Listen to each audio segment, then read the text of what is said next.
Hello everyone, Assalamu alaikum. This is Sumaya Islam Muno and I am an ULABian. I am very passionate about computer science.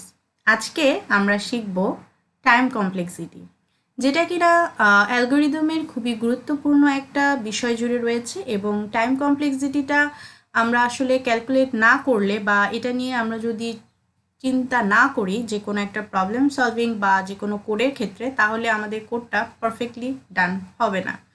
So এটা খুবই important. So let's discuss.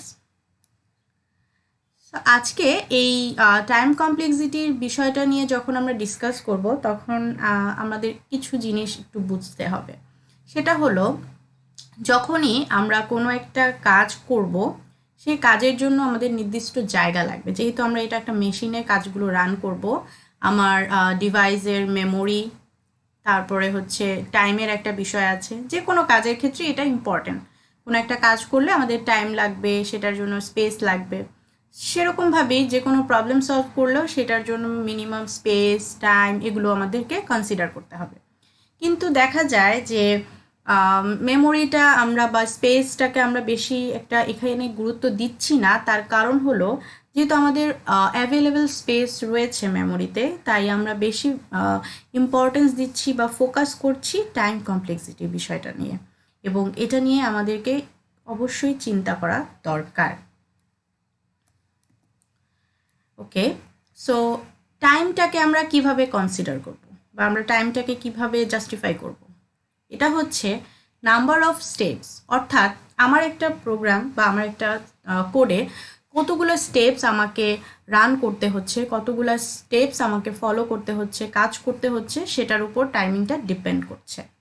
স্পেসটা হচ্ছে like amount of memory used, যতটুকু আমি memory use করছি আমার particular কাজের জন্য, সেটা হচ্ছে স্পেস। সো এই যে টাইম বা স্পেস যেটাই বলি না কেন, সেটার জন্য আমরা তিনটা কেস কল্পনা করতে পারি।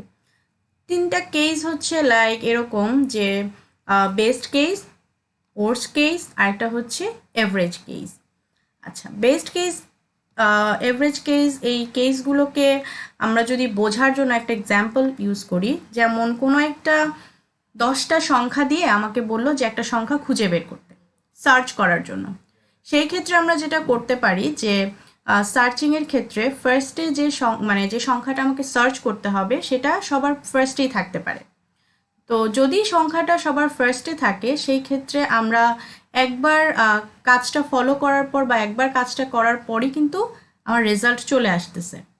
যদি দেখা যায় যে না, আমার ডিজায়ার আউটপুটটা সবার লাস্টে আছে, সেই ক্ষেত্রে কিন্তু কেসটা ওর্স্ট কেস হয়ে যাচ্ছে, অর্থাৎ একেবারে সবার শেষে, অর্থাৎ অনেকগুলো ফলোয়িং স্টেপস আমি কমপ্লিট করার পরে আমার ডিজায়ার আউটপুটটা পাচ্ছি।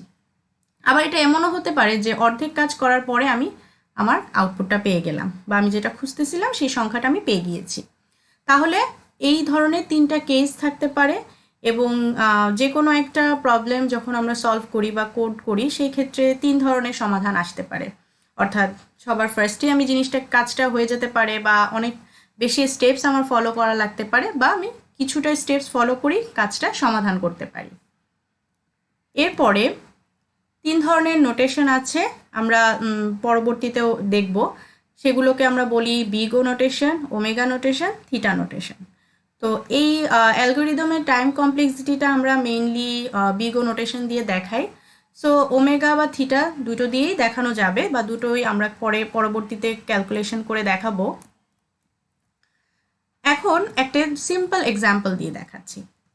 সিম্পল এক্সাম্পলটা হচ্ছে, জাস্ট একটা স্টেটমেন্ট আমাকে প্রিন্ট করতে হবে। আমার জাস্ট কফি এই ওয়ার্ডটা প্রিন্ট করতে হবে। তাহলে এখানে কতটুকু কাজ হচ্ছে? জাস্ট একটা সিম্পল স্টেটমেন্ট প্রিন্ট করছে। তাহলে এটার কমপ্লেক্সিটি কি হতে পারে? এটার complexity very simple, big O of 1, অর্থাৎ একটা কনস্ট্যান্ট টাইম লাগছে, একটা নির্দিষ্ট টাইমে একটা স্টেটমেন্ট কাজটা করে দিতে পারছে। যেহেতু কোনো এখানে রিপিটেটিভ কোনো কাজ নেই, বা এখানে আমি কোনো সুইচ কেস বা কোনো ফর লুপ কোনো কিছু ইউজ করিনি, জাস্ট সিম্পল একটা প্রিন্ট করে দিচ্ছে একটা লাইন। তার কারণে এটা কি হচ্ছে? Just big of 1। এরপরে আরেকটা এক্সাম্পল দেখি। এক্সাম্পলটা হচ্ছে রিপিটেটিভ একটা এক্সাম্পল, অর্থাৎ এখানে আমার একই কাজ বারবার প্রিন্ট করছে, অর্থাৎ ফর লুপ ইউজ করে আমি একটা কাজকে বারবার জিনিসটাকে প্রিন্ট করছি। সো এখানে এই যে ফর লুপের কন্ডিশন, সেই কন্ডিশনটা কতক্ষণ পর্যন্ত রান করবে, যতক্ষণ না এন এর ভ্যালু দেওয়া আছে 8, অর্থাৎ 8 বার 1 থেকে শুরু করে 1 থেকে শুরু করে 8 পর্যন্ত জিনিসটা কিন্তু রান করতেছে। সো এই পুরো কাজটা বা কোডটার যে ওয়ার্কটা কিসের উপর নির্ভর করছে, এন এর মানের উপর, এন এর ভ্যালুর উপর। এন এর ভ্যালু যত বেশি হবে ঠিক কাজটা ততক্ষণ করবে, ততক্ষণ চলবে। সো এইটার যে টাইম কমপ্লেক্সিটি ডিপেন্ড করতেছে এন এর উপর। তাই আমরা এটাকে বলতে পারি বিগ ও অফ এন, অর্থাৎ এন সংখ্যক বার কাজটা হবে। এন এর ভ্যালু যদি 2 দেওয়া হয় তাহলে 2 বার হবে, এন এর ভ্যালু 10 দেওয়া হলে 10 বার হবে। নেক্সট প্রবলেমটাও সিমিলার, তবে এখানে জাস্ট একটু চেঞ্জ আছে, সেটা হচ্ছে যে i equals to i plus 2। এখন আমাদের দেখে মনে হতে পারে যে আগের প্রবলেমটা বা আগের কোডের থেকে এটা তো অনেক ডিফারেন্ট, অর্থাৎ এখানে হচ্ছে i এর ভ্যালুটা 2 2 2 2 করে বাড়তেছে, তাহলে কি এটার কমপ্লেক্সিটি চেঞ্জ হবে কিনা? না, এখানে কমপ্লেক্সিটি চেঞ্জ হবে না, বিকজ এই কাজটার ক্ষেত্রেও বা এই কোডের ক্ষেত্রেও কাজের পরিমাণ বা ওয়ার্ক কতটুকু অ্যামাউন্টের কাজ হচ্ছে সেটা ডিপেন্ড করতেছে এন এর উপর। সো এন এর ভ্যালুটা যতক্ষণ থাকবে বা এন এর ভ্যালু যত বেশি দেওয়া হবে কাজটা তত বেশি হবে, এন এর ভ্যালু যত কম দেওয়া হবে কাজটা বা প্রিন্ট করতেছে যে লাইনটা সেটা কম টাইম প্রিন্ট হবে। সো এটাই হচ্ছে এটার complexity big O of N.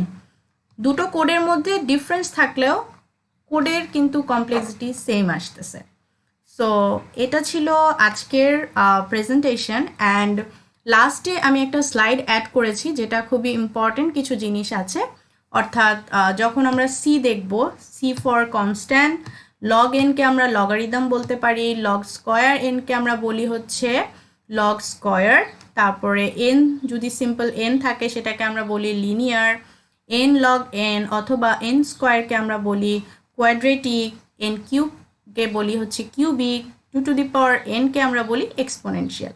এটা একটা খুব ইম্পর্টেন্ট স্লাইড, এটা আপনারা নোট ডাউন করে নিতে পারেন। So that's all for today. Thank you for watching and hope to see in the next class. আল্লাহ হাফেজ।